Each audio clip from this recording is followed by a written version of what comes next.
Hello दोस्तों, स्वागत है आपका मेरे यूट्यूब चैनल परीक्षा प्लान में। तो कैसे हैं आप लोग? आई होप अच्छे होंगे। तो जैसा कि आप लोगों को पता है कि क्लास 7th की बुक में पढ़ा रही हूँ हमारा राजस्थान। तो 7 लेसन कंप्लीट में पढ़ा चुकी हूँ। 8th लेसन पढ़ेंगे आज, आज़ादी से पूर्व राजस्थान में सामाजिक शैक्षणिक सुधार। तो चलिए वीडियो को शुरू करते हैं। इसके अलावा एसएसटी के इंपॉर्टेंट क्वेश्चन की मैं प्रैक्टिस कंप्लीट करवा चुकी हूँ। 26 वीडियो प्रैक्टिस की आ चुकी हैं और अब मैं फटाफट रिवीजन करवा रही हूँ। तो रिवीजन की भी वीडियो आ चुकी हैं, 6 वीडियो रिवीजन की आ चुकी हैं। तो आप लोग यदि प्रैक्टिस वाली वीडियो नहीं देख पाए हैं तो रिवीजन वाली वीडियो देख लीजिए। तो चलिए आज के वीडियो को शुरू करते हैं। वीडियो देखने के बाद यदि आपको अच्छा लगे तो वीडियो को लाइक और शेयर कीजिएगा, और यदि आप चैनल पर नए हैं तो चैनल को सब्सक्राइब कर लीजिए। तो चलिए शुरू करते हैं।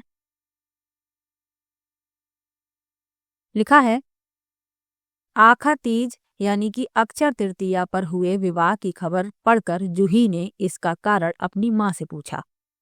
माँ ने जवाब दिया, यह हमारे रीति रिवाजों और परंपराओं का हिस्सा रहा है, पर धीरे धीरे इसमें बदलाव हुए हैं और लोगों की समझ इस दिशा में बननी शुरू हुई है। बाल विवाह, जाति प्रथा, सती प्रथा, कन्यावध व दास प्रथा जैसी प्रथाएं हमारे समाज में प्रचलित थीं। आगे लिखा है, प्राचीन काल में समाज में वर्ण व्यवस्था पर आधारित जातिगत स्वरूप विद्यमान था, जो श्रम और कार्य विभाजन पर आधारित सकारात्मक व्यवस्था थी।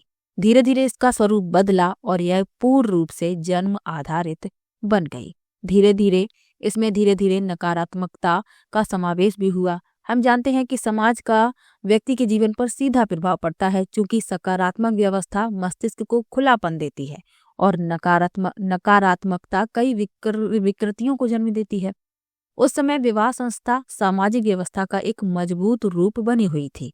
इसी के चलते कुछ परंपराओं और मान्यताओं का सही रूप प्रासंगिकता नहीं बनाए रख सका और इसके विकृत रूप ने समाज में अनेक समस्याओं को जन्म दिया।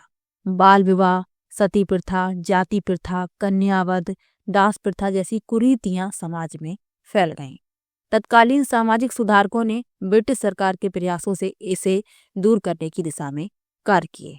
तो आप सभी लोग जानते होंगे कि पहले बाल विवाह का प्रचलन था। सती प्रथा जो थी ये प्राचीन काल में प्रचलित थी। इसमें महिलाओं को उनके पति के साथ ही जला दिया जाता था।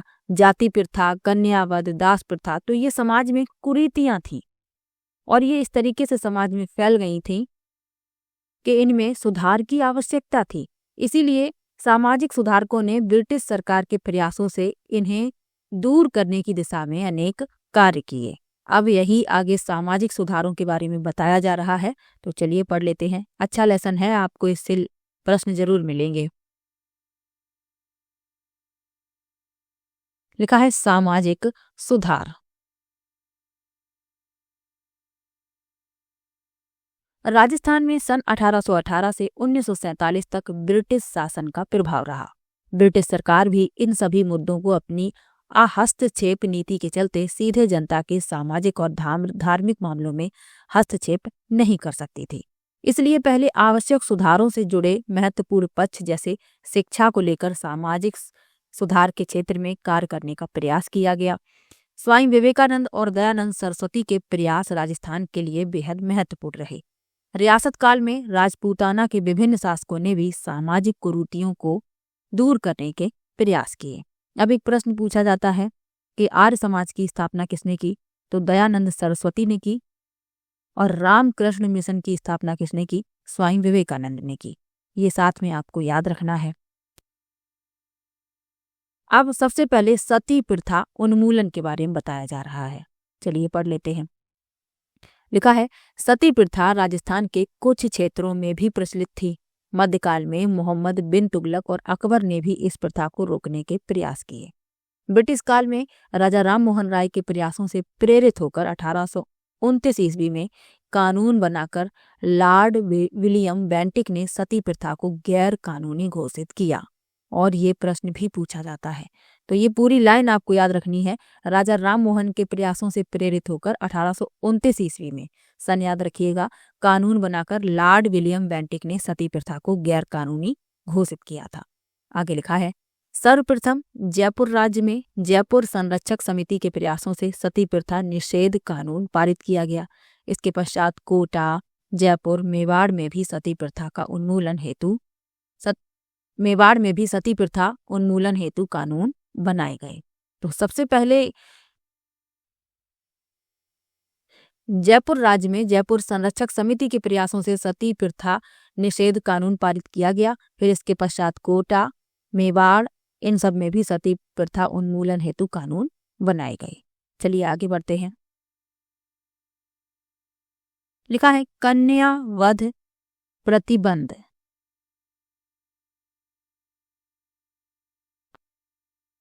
राजस्थान में सर्वप्रथम कोटा राज्य में कन्यावध को गैर कानूनी घोषित किया गया। इसके पश्चात बीकानेर, जोधपुर, जयपुर, उदयपुर, अलवर राज्यों ने इस प्रथा को गैर कानूनी घोषित किया। तो सबसे पहले कोटा राज्य में इसे गैर कानूनी घोषित किया गया। फिर बीकानेर, जोधपुर, जयपुर, उदयपुर, अलवर राज्यों ने भी इस प्रथा को गैर कानूनी घोषित कर दिया। आगे लिखा है बाल विवाह एवं अनमेल विवाह निषेध कानून। लिखा है कम उम्र की कन्याओं का उनसे अधिक अवस्था के पुरुष से विवाह करना, अनमेल विवाह तथा अवयस्क बालक बालिकाओं का विवाह कर देना, दोनों ही कुप्रथाएं समाज में प्रचलन में थीं। इससे बालक बालिकाओं के शारीरिक और मानसिक स्वास्थ्य पर विपरीत प्रभाव पड़ता था, जो प्रगतिशील समाज के लिए उपयुक्त नहीं था। आगे लिखा है राष्ट्रीय स्तर पर अनमेल एवं बाल विवाह जैसी कुप्रथाओं को रोकने के लिए समाज सुधारक दयानंद सरस्वती ने आवाज उठाई। तो ये आपको याद रखना है। 10 दिसंबर 1903 में अलवर रियासत ने बाल विवाह और अनमेल विवाह निषेध कानून बनाया। तो ये सन आपको याद रखनी है। चलिए आगे बढ़ते हैं। लिखा है दास प्रथा उन्मूलन।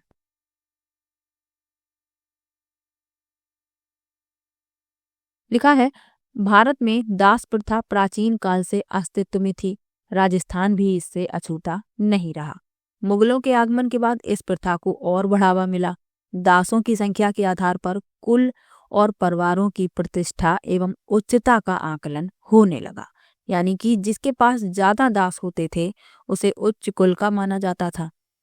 आगे लिखा है ये शासक सामंतों एवं धनकों के यहाँ सेवा शुश्रूषा के लिए रहते थे। इनकी सामाजिक स्थिति अच्छी नहीं थी। इस प्रथा को चाकर या हाली के रूप में समझा जा सकता है।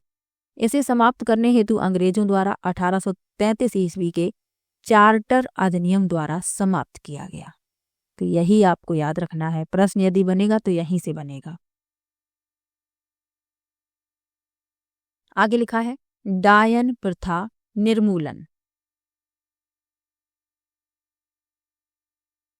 लिखा है राजस्थान में कुछ जातियों में स्त्रियों पर डाकन होने का आरोप लगाकर उन्हें मार डालने की कुप्रथा व्याप्त थी।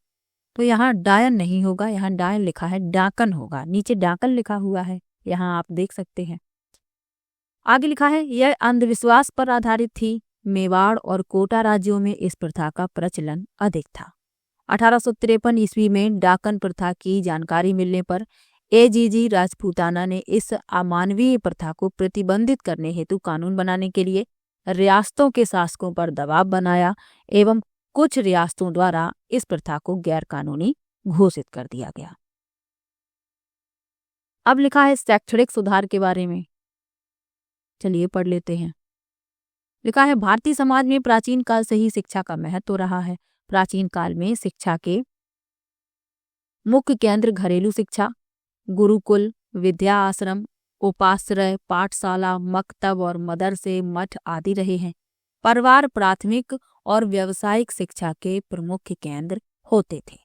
तो परिवार आज भी प्राथमिक शिक्षा का केंद्र है, ये तो आपको याद ही रखना है। बच्चे की जो शिक्षा होती है वह परिवार से ही शुरू होती है।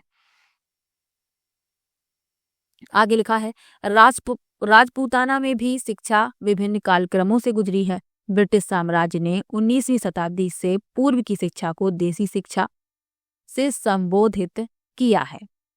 इसके बाद की शिक्षा को अंग्रेजी शिक्षा, पाश्चात्य शिक्षा, आधुनिक शिक्षा के नाम से संबोधित किया गया है।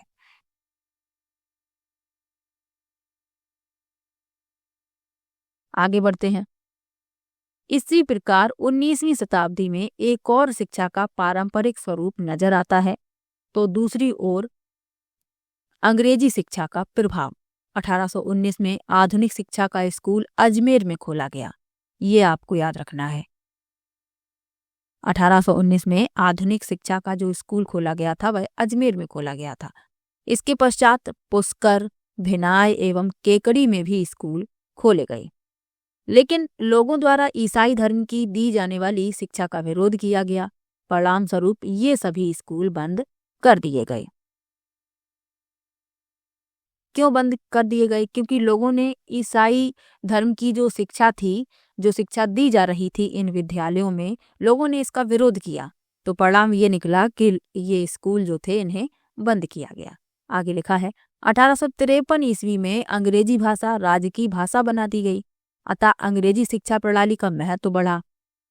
फलस्वरूप रियासतों में आधुनिक शिक्षा प्रणाली को अपनाने वाले स्कूल खुलने लगे।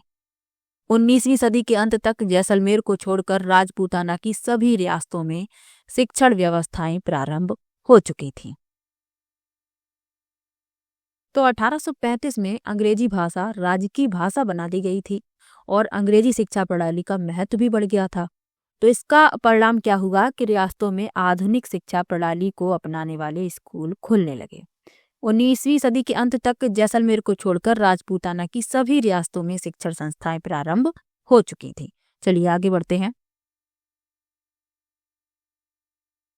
लिखा है प्राथमिक स्कूल और मिडिल स्कूल क्रमोन्नत होकर हाई स्कूल बने। इनमें सबसे पहले अजमेर का सरकारी स्कूल 1851 में हाई स्कूल बना। रियासतों में हाई स्कूल कक्षाओं की पढ़ाई प्रारंभ हुई। राजपूत शासकों, रियासतों के शासकों, राजकुमारों, सामंतों के पुत्रों के लिए अंग्रेजी शिक्षा का पृथक प्रबंधन करने के उद्देश्य से सन 1872 में वायसराय लॉर्ड मेयो के नाम पर अजमेर में मेयो कॉलेज की स्थापना हुई, जिसका प्रथम सत्र 1875 से 78 में प्रारंभ हुआ। तो ये आपको याद रखना है, जो मेयो कॉलेज था इसकी स्थापना कब हुई और जो वायसराय थे लॉर्ड मेयो, इन्हीं के नाम पर अजमेर में मेयो कॉलेज की स्थापना हुई थी। आगे लिखा है पंडित जनार्दन राय नागर ने सभी के लिए शिक्षा के उद्देश्य से 21 अगस्त 1937 में राजस्थान विद्यापीठ संस्था की स्थापना की थी।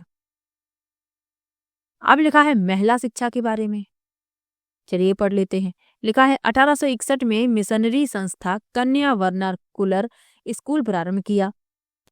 सरकार द्वारा 1866 ईस्वी में पुष्कर अजमेर मेरवाड़ा केंद्र शासित क्षेत्र में प्रथम सरकारी कन्या स्कूल खोला गया। देसी रियासतों में महिला शिक्षा को प्रोत्साहित करने के प्रयास हुए।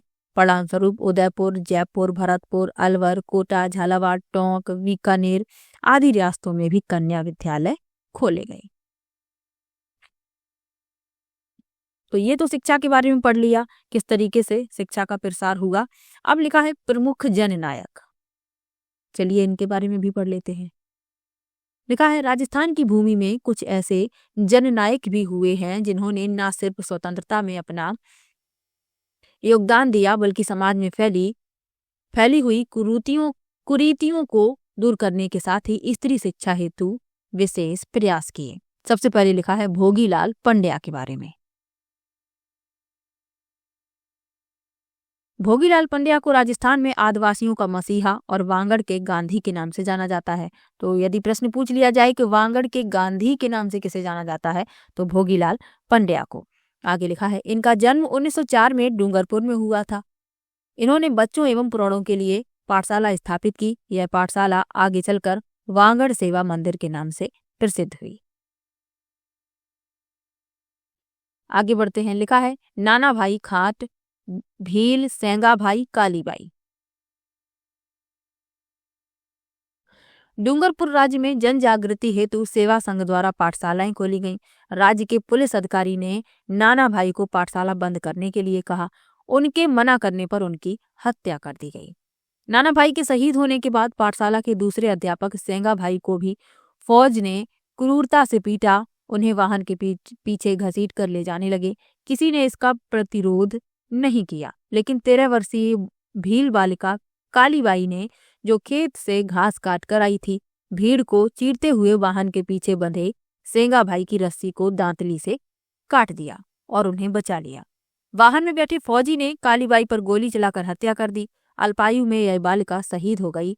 नाना भाई खाट, सेंगा भाई, कालीबाई के त्याग ने शिक्षा की स्थिति को मजबूत करने में महत्वपूर्ण भूमिका निभाई।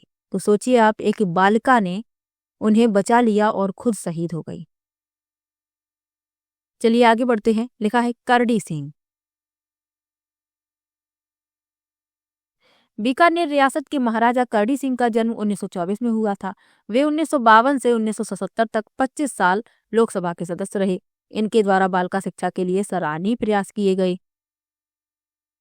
शैक्षिक गतिविधियों के उन्नयन हेतु खेल कूद, निशानेबाजी आदि को प्रोत्साहित किया एवं छात्रवृत्ति की शुरुआत भी की। तो ये आपको याद रखना है कि इन्होंने खेल कूद, निशानेबाजी को भी प्रोत्साहन दिया था और छात्रवृत्ति की शुरुआत भी की थी।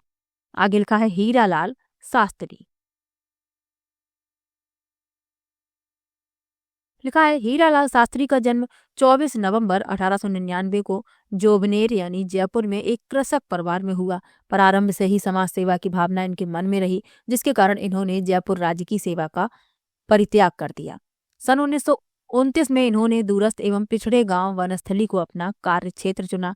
इन्होंने जीवन कुटीर नामक संस्था की स्थापना की, जहां समर्पित सामाजिक ग्रामीण कार्यकर्ताओं को रोजगार और ग्रामीण क्षेत्र की पुनर्रचना हेतु प्रशिक्षण दिया गया।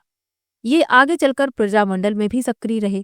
1948 में जयपुर स्टेट के एवं 30 मार्च 1949 को राजस्थान के प्रथम मुख्यमंत्री बने। तो ये आपको याद रखना है। और अपनी पत्नी के साथ मिलकर महिला शिक्षा को बढ़ावा देने के लिए वनस्थली विद्यापीठ की स्थापना की, और यही आपको याद भी रखना है। चलिए आगे बढ़ते हैं। लिखा है रतन शास्त्री। रतन शास्त्री को महिला शिक्षा के क्षेत्र में उल्लेखनीय योगदान देने वाली महिला के रूप में जाना जाता है। इन्होंने वनस्थली विद्यापीठ की स्थापना की। महिला एवं बच्चों की शिक्षा के क्षेत्र में उल्लेखनीय कार्य करने के कारण इन्हें कई सम्मान मिले, जिनमें पद्मश्री, पद्म भूषण एवं जमुना लाल बजाज अवार्ड प्रमुख है। तो ये याद रखिएगा। चलिए आगे बढ़ते हैं। लिखा है किशोरी देवी। किशोरी देवी स्वतंत्रता सेनानी एवं सामाजिक कार्यकर्ता थीं। इनका जन्म दुलारों का बास झुंझुनू जिले में हुआ था। 1938 में इनके पति श्री सरदार हरलाल सिंह को वहां की जागीरदार ने झूठे मुकदमे में फंसाकर कारावास में डाल दिया। इसके खिलाफ किशोरी देवी ने आंदोलन चलाया। महिलाओं का समूह बनाकर जयपुर में सत्याग्रह भी किया। महिलाओं के उत्थान के लिए समाज सुधार और स्वतंत्रता आंदोलन में भी भाग लिया। आगे लिखा है मामा बालेश्वर दयाल। 10 मार्च 1905 को जन्मे मामा बालेश्वर दयाल सामाजिक कार्यकर्ता के रूप में प्रसिद्ध हैं। इन्होंने भील जनजाति विशेषकर राजस्थान एवं मध्य प्रदेश के लोगों के लिए काम किया है। इसके लिए उन्होंने जल, जंगल और जमीन आंदोलन चलाया। शब्दावली पढ़ लीजिए। अभिशप्त क्या होता है? साप लगा हुआ, उन्मूलन समाप्त करना, पांडुलिपि हस्तलिखित प्रतिलिपि और प्रबुद्ध, बुद्धिजीवी, ज्ञानवान। तो ये लेसन यहीं पर समाप्त होता है। चलिए अगले लेसन पर चलते हैं। लिखा है अध्याय 9 संविधान निर्माण में राजस्थान का योगदान। समय कम बचा हुआ है, जल्दी जल्दी से इसे कंप्लीट करवाना है, इसीलिए मैं जल्दी जल्दी से पढ़ा दे रही हूँ। लिखा है हमारे देश विभिन्न राज्यों एवं संस्थाओं के सुव्यवस्थित संचालन के लिए कुछ आवश्यक नियम होते हैं। इन नियमों एवं कानूनों का आधार हमारा संविधान है। संविधान आवश्यक नियमों व कानूनों का एक संग्रह है, जिनके आधार पर देश या किसी संस्था को संचालित किया जाता है। अब प्रश्न यह है कि हमारा संविधान कैसे बना और किन किन लोगों का इसमें योगदान रहा। सन 1935 में पहली बार आधिकारिक रूप से भारतीय राष्ट्रीय कांग्रेस ने भारत के संविधान निर्माण के लिए एक संविधान सभा बनाने की मांग की। सन 1938 में पंडित जवाहरलाल नेहरू द्वारा घोषणा की गई कि स्वतंत्र भारत के लिए संविधान का निर्माण चुनी हुई संविधान सभा द्वारा किया जाएगा। उसमें कोई बाहरी हस्तक्षेप नहीं होगा। तो सबसे पहले संविधान सभा का निर्माण हुआ है। तो संविधान सभा के बारे में लिखा है भारत में स्वतंत्रता आंदोलन की तीव्रता को देखते हुए ब्रिटिश सरकार ने अपने 3 मंत्रियों का एक दल भारत भेजा, जिसको हम कैबिनेट मिशन के नाम से जानते हैं। इसी कैबिनेट मिशन की योजना के अनुसार 1946 में संविधान सभा का गठन किया गया। संविधान सभा का अर्थ है जनता के प्रतिनिधियों की वह सभा जो संविधान का निर्माण करती है। संविधान सभा की प्रथम बैठक 9 दिसंबर 1946 को अस्थायी अध्यक्ष सच्चिदानंद सिन्हा की अध्यक्षता में हुई। और ये प्रश्न कई बार पूछा गया है। एक प्रश्न तो यही पूछा जाता है कि संविधान सभा की प्रथम बैठक कब हुई थी, तो 9 दिसंबर 1946 को।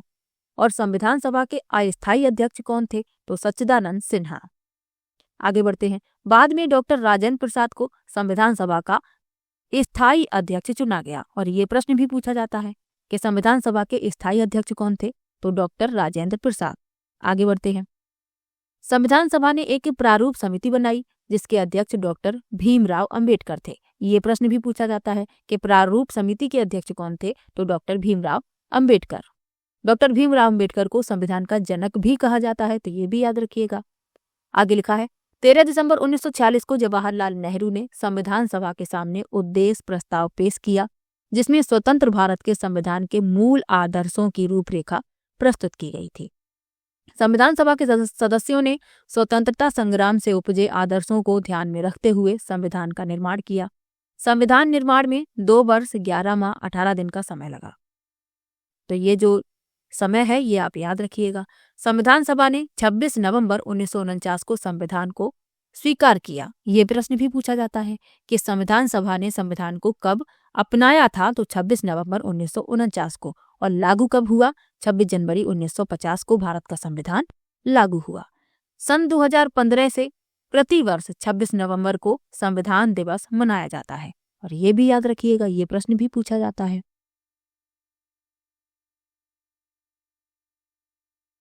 यहाँ पर आप संविधान सभा के सदस्य देख सकते हैं, ये जो चित्र यहाँ पर दर्शाया गया है।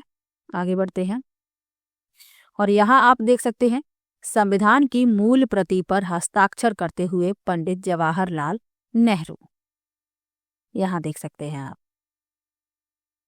आगे लिखा हुआ है संविधान सभा में ब्रिटिश शासन के अधीन प्रांतों के निर्वाचित प्रतिनिधि व देशी रियासतों के मनोनीत प्रतिनिधि सम्मिलित थे। संविधान सभा में राजस्थान के ब्रिटिश प्रांत व रियासतों के सदस्य भी शामिल थे। चलिए आगे बढ़ते हैं। लिखा है संविधान सभा में राजस्थान के सदस्य, यानी कि जो संविधान सभा थी उसमें राजस्थान के भी सदस्य शामिल थे। उनके नाम यहाँ पर बताए गए हैं। लिखा है संविधान सभा के गठन के समय राजस्थान अनेक रियासतों में विभाजित था। अजमेर मेरवाड़ा प्रांत सीधे ही ब्रिटिश शासन के अधीन था। संविधान सभा में राजस्थान से कुछ सदस्य यहाँ के मूल निवासी थे, कुछ सदस्य अन्य राज्यों के निवासी थे, लेकिन राजस्थान की रियासतों में विभिन्न प्रशासनिक पदों पर कार्यरत थे। तो यहाँ पर इनके नाम लिखे हुए हैं। सबसे पहले लिखा है मुकुट बिहारी लाल भार्गव, ये अजमेर मेरवाड़ा रियासत से थे। माणिक लाल वर्मा उदयपुर, जय नारायण व्यास जोधपुर, बलवंत सिंह मेहता उदयपुर, रामचंद्र उपाध्याय अलवर, दलेल सिंह कोटा, गोकुल लाल असावा सायपुरा भीलवाड़ा, जसवंत सिंह बीकानेर, राज बहादुर भरतपुर, हीरालाल शास्त्री जयपुर और सरदार सिंह खेतड़ी। आगे लिखा हुआ है संविधान सभा के सदस्य जो राजस्थान की रियासतों में प्रशासनिक अधिकारी थे। तो ये प्रशासनिक अधिकारी थे राजस्थान की रियासतों में, और ये संविधान सभा के सदस्य थे। तो सबसे पहले लिखा है सर वी.टी. कृष्णा मचारी, ये जयपुर रियासत के प्रशासनिक अधिकारी थे। C.S. वेंकटाचारी, ये जोधपुर रियासत के थे। Sardar K.M. Panikkar Bikaner, sir T Vijay Raghavacharya Udaipur. इनके अतिरिक्त राजस्थान मूल के निवासी राजस्थानी प्रभु दयाल हिम्मत सिंह का पश्चिम बंगाल से, बनारसी दास झुंझुनवाला बिहार से, पदम पत सिंघानिया उत्तर प्रदेश से संविधान सभा के सदस्य चुने गए थे। तो ये भी आपको याद रखना है। आगे क्या लिखा हुआ है यह भी जाने। तो यह भी जाने में क्या लिखा है कि भारत के संविधान की मूल प्रति में भारत के वैभवशाली इतिहास, परंपरा और संस्कृति को दर्शाने वाले 22 चित्र हैं। इन चित्रों का निर्माण चित्रकार नंदलाल बोस ने किया। राजस्थान के चित्रकार कृपाल सिंह शेखावत ने भी अपना प्रमुख योगदान दिया। संविधान के कुछ पृष्ठों का कलांकन कृपाल सिंह शेखावत द्वारा किया गया है। प्रस्तुत चित्र शेखावत द्वारा चित्रांकित पृष्ठ का है, ये जो चित्र आप देख रहे हैं। आगे लिखा है राजस्थान से संविधान सभा के सदस्य। जो सदस्य राजस्थान के अभी मैंने आपको बताए थे, यहाँ पर जो सारणी में लिखे हुए थे, इनके बारे में अब डिटेल में बताया जा रहा है। तो सबसे पहले लिखा है मुकुट बिहारी लाल भार्गव। लिखा है मुकुट बिहारी लाल भार्गव का जन्म 30 जनवरी सन 1903 को राजस्थान की उदयपुर रियासत में हुआ था। ये वकील थे। CR दास, मोतीलाल नेहरू और महात्मा गांधी के प्रभाव से प्रेरित होकर वे राजबंदियों के मुकदमे में पैरवी करते थे। व्यक्तिगत सत्याग्रह और भारत छोड़ो आंदोलन में जेल भी गए। संविधान सभा में इन्होंने अजमेर मेरवाड़ा प्रांत का प्रतिनिधित्व किया। स्वतंत्रता के बाद 3 बार अजमेर निर्वाचन क्षेत्र से लोकसभा के सदस्य रहे। आगे लिखा है माणिक लाल वर्मा के बारे में। लिखा है माणिक लाल वर्मा का जन्म 4 दिसंबर 1897 को बिजौलिया भीलवाड़ा में हुआ था। माणिक लाल वर्मा ने अक्टूबर 1938 में प्रजामंडल पर लगी रोक हटाने के लिए हुए सत्याग्रह आंदोलन का अजमेर में संचालन किया। इन्होंने सन 1941 में मेवाड़ प्रजामंडल के पहले अधिवेशन की अध्यक्षता की। वर्मा जी का लिखा हुआ पंछड़ा गीत बहुत लोकप्रिय है। वे 1948 में बृहत्तर राजस्थान के प्रधानमंत्री व 1963 में राजस्थान खादी ग्रामोद्योग बोर्ड के अध्यक्ष रहे। वर्मा को उदयपुर से संविधान सभा का प्रतिनिधित्व दिया गया। तो यहाँ आप इन्हें चित्र में देख सकते हैं माणिक लाल वर्मा को। चलिए आगे बढ़ते हैं। लिखा है जय नारायण व्यास। जय नारायण व्यास का जन्म 18 फरवरी 1899 में जोधपुर में हुआ था। यहाँ चित्र में आप इन्हें देख सकते हैं। श्री जय नारायण व्यास 1927 में तरुण राजस्थान के प्रधान संपादक तथा 1936 में अखंड भारत के प्रकाशक रहे। ये सन 1951 से 1956 की अवधि में 2 बार राजस्थान के मुख्यमंत्री रहे। इन्होंने सामंतशाही के विरुद्ध संघर्ष किया एवं जागीरदारी प्रथा समाप्त करने की आवाज उठाई। ये जोधपुर से संविधान सभा के सदस्य बने। तो यही आपको याद रखना है। प्रश्न यदि बनेगा तो यहीं से बन जाएगा। अब लिखा है बलवंत सिंह मेहता के बारे में। चलिए पढ़ लेते हैं। बलवंत सिंह मेहता का जन्म 8 फरवरी 1900 में उदयपुर में हुआ। सन 1938 में प्रजामंडल के पहले अध्यक्ष बने। बलवंत सिंह मेहता ने 1943 ईस्वी में उदयपुर में वनवासी छात्रावास की स्थापना की। ये संविधान सभा के सदस्य के रूप में मूल संविधान पर हस्ताक्षर करने वाले पहले राजस्थानी थे। तो यही आपको याद रखना है।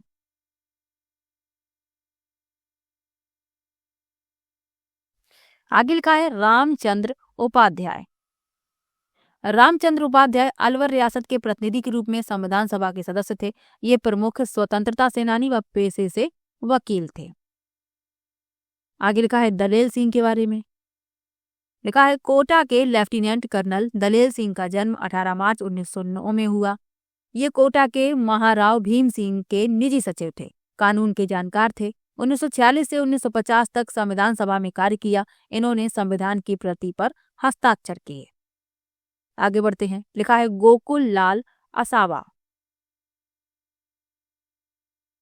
गोकुल लाल असावा की प्रारंभिक शिक्षा सायपुरा के मिडिल स्कूल में हुई। इन्होंने कोटा के हार्वर्ड कॉलेज में अध्यापन कार्य शुरू किया, किंतु राष्ट्रीय गतिविधियों को देखकर उन्हें कॉलेज सेवा से पृथक कर दिया गया।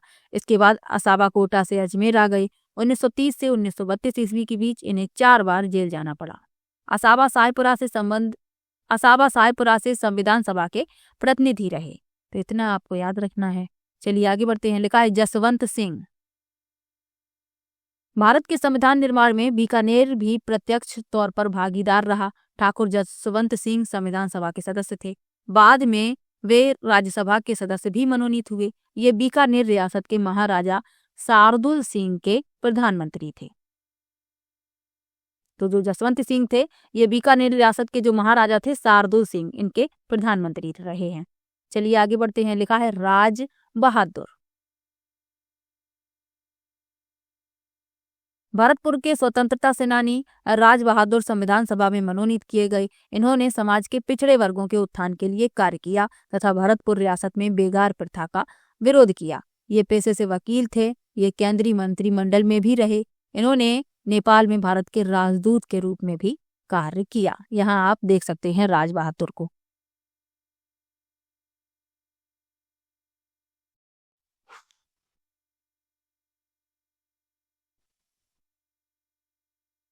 अब लिखा है हीरालाल शास्त्री। चलिए इनके बारे में पढ़ लेते हैं। लिखा है हीरालाल शास्त्री का जन्म 24 नवंबर 1899 को जयपुर के जौबनेर कस्बे में हुआ।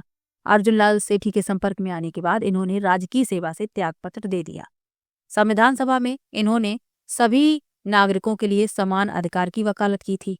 शास्त्री जी ने टोंक जिले की निवाई तहसील के वनस्थली ग्राम में जीवन कुटीर नामक संस्था की स्थापना की। इसके माध्यम से समाज सेवा की दिशा में महत्वपूर्ण कार्य किया गया। इसके बाद वे जयपुर प्रजामंडल से जुड़े रहे।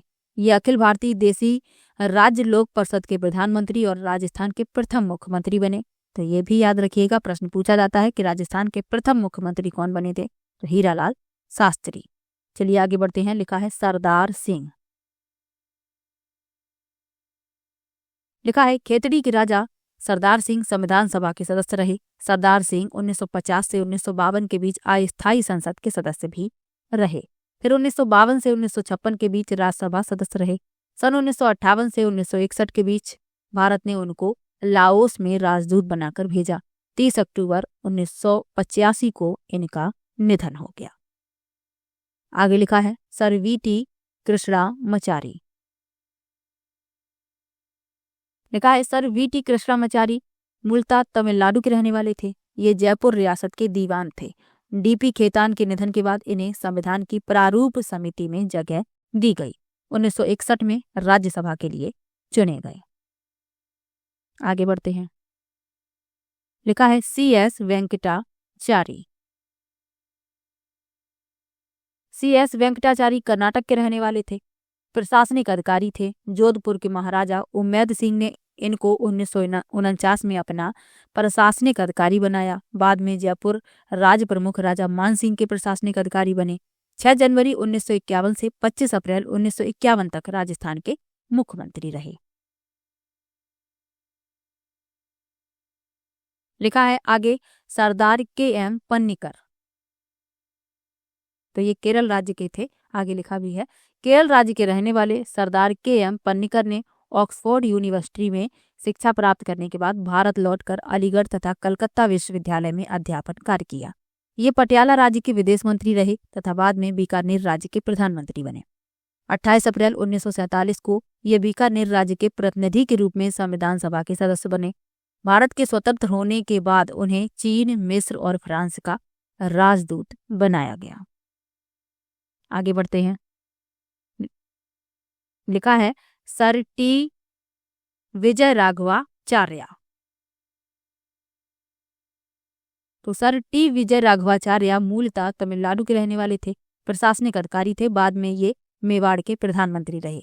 बिजोलिया किसान आंदोलन के दौरान इन्होंने अपने राजस्व मंत्री डॉक्टर मोहन सिंह मेहता को बिजोलिया भेजा। इन्होंने किसानों से समझौता किया, लगान की दरें कम की, अनेक लाग बाग हटा लिए तथा बेगार प्रथा को समाप्त किया। Sir T. विजय राघवाचार्य ने संविधान सभा में मेवाड़ का प्रतिनिधित्व किया। तो इतना याद रखिएगा। शब्दावली दी गई है। संविधान सभा क्या है? भारत का संविधान निर्माण करने के लिए निर्मित सभा। सत्याग्रह क्या है? सत्य हेतु किया गया अहिंसात्मक आग्रह। और जागीरदारी प्रथा क्या है? राजाओं द्वारा अपने रक्त संबंधियों को शासन हेतु भू क्षेत्र देना। मंत्रिमंडल मंत्रियों का समूह और प्रारूप समिति, तो संविधान सभा की एक समिति जिसने संविधान का मसौदा तैयार किया। तो प्रारूप समिति के अध्यक्ष कौन थे? डॉक्टर भीमराव अंबेडकर। तो ये भी याद रखिएगा। चलिए अगले लेसन पर चलते हैं। अगला जो अध्याय है इसमें महात्मा गांधी के बारे में बताया जा रहा है। चलिए पढ़ लेते हैं। लिखा है गांधी जी ने अपनी आत्मकथा में अपने जन्म से लेकर 1920-21 तक की घटनाओं के बारे में लिखा है। पोरबंदर के शुरुआती दिन, स्कूली जीवन का लड़कपन और 13 साल की उम्र में शादी हो जाने की घटनाओं का उन पर प्रभाव से इस महान व्यक्तित्व को करीब से समझा जा सकता है। साथ ही उस समय के देश के वातावरण और सामाजिक जीवन की झलक दिखाई देती है। गांधी जी ने अपनी पत्नी को बताकर ब्रह्मचर्य का व्रत भी ले लिया था। राजनीति में उनके द्वारा किए गए सत्य, अहिंसा और सत्याग्रह के सफल प्रयोगों की जानकारी मिलती है। यहाँ हम गांधी जी के एक प्रयोग का उनके शब्दों में ही अध्ययन करेंगे। लिखा है साथी।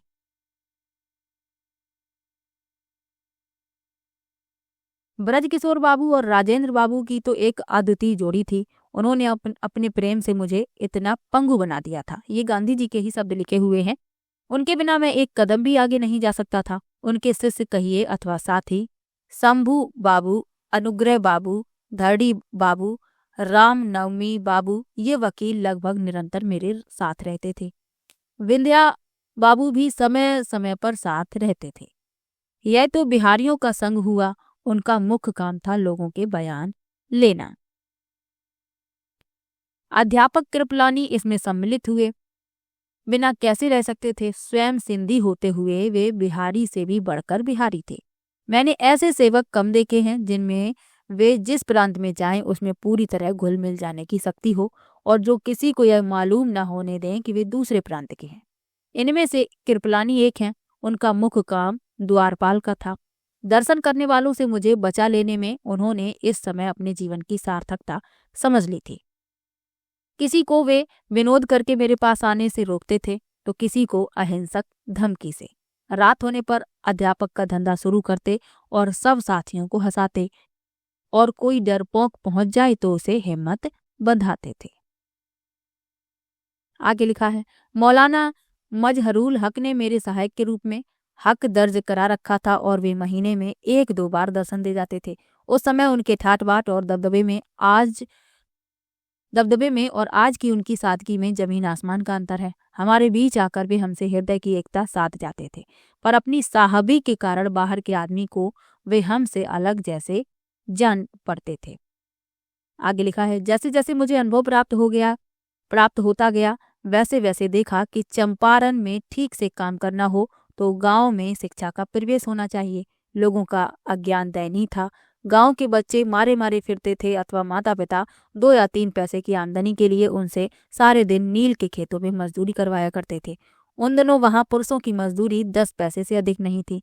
स्त्रियों की 6 पैसे और बालकों को 3 पैसे थी।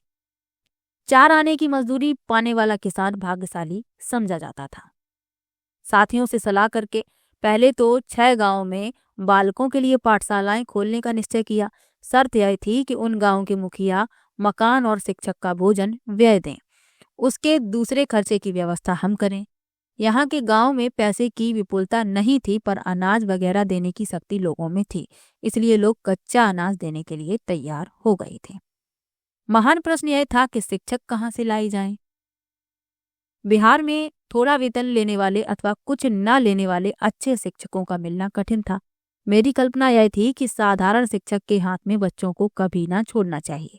शिक्षक को अक्षर ज्ञान चाहे थोड़ा हो पर उसमें चरित्र बल तो होना ही चाहिए। आगे लिखा है, ये गांधी जी के ही शब्द लिखे हुए हैं।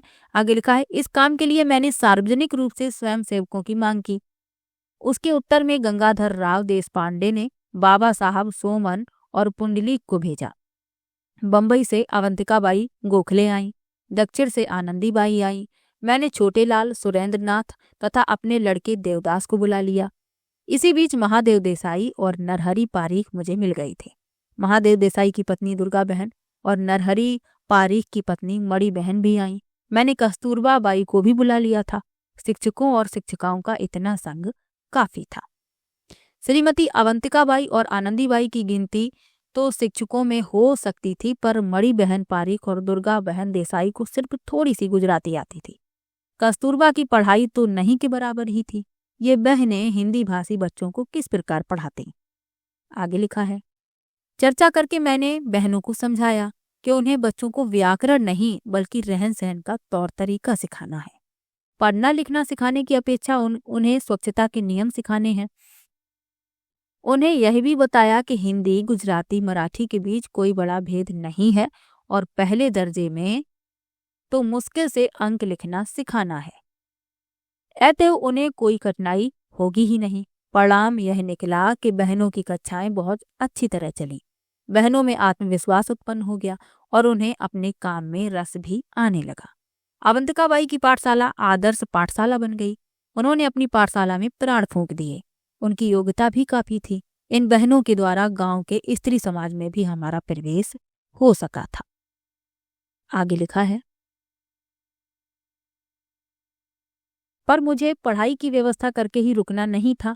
गांव में गंदगी की कोई सीमा न थी। गलियों में कचरा, कुओं के आसपास कीचड़, बदबू, आंगन इतने गंदे कि देखे ना जा सकें। बड़ों को स्वच्छता की शिक्षा की जरूरत थी। चंपारण के लोग रोगों से पीड़ित देखे जाते थे। जितना हो सके उतना सफाई का काम करके लोगों के जीवन के प्रत्येक विभाग में प्रवेश करने की हमारी वृत्ति थी। इस काम में डॉक्टरों की सहायता की जरूरत थी, अतएव मैंने गोखले की सोसाइटी से डॉक्टर देव की मांग की। उनके साथ मेरी स्नेह गांठ तो बंध ही चुकी थी। 6 महीनों के लिए उनकी सेवा का लाभ मिला। उनकी देखरेख में शिक्षकों और शिक्षिकाओं को काम करना था। सबको यह समझा दिया गया कि कोई भी निलहों के विरुद्ध की जाने वाली शिकायतों में ना पड़े, राजनीति को ना छुए, शिकायत करने वालों को मेरे पास भेज दे, कोई अपने क्षेत्र से बाहर एक कदम भी ना रखे। चंपारण के इन साथियों का नियम पालन अद्भुत था। मुझे ऐसा कोई अवसर याद नहीं आता जब किसी ने दी हुई सूचना का उल्लंघन किया हो। सत्य के प्रयोग मेरी आत्मकथा से उद्धृत।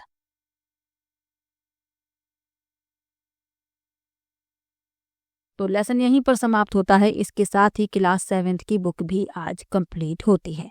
क्लास 6 भी मैंने कंप्लीट करवा दी, क्लास 7th भी मैंने कंप्लीट करवा दी। तो चलिए मिलते हैं नेक्स्ट वीडियो में। और यदि आपने एसएसटी वाली वीडियो नहीं देखी है रिवीजन की तो देख लीजिए। प्रैक्टिस यदि आप नहीं देख पाए हैं तो भी आप यदि रिवीजन वाली वीडियो देख लेते हैं तो आपका पूरा रिवीजन कंप्लीट रिवीजन हो जाएगा। तो चलिए मिलते हैं नेक्स्ट वीडियो में, तब तक के लिए बाय बाय।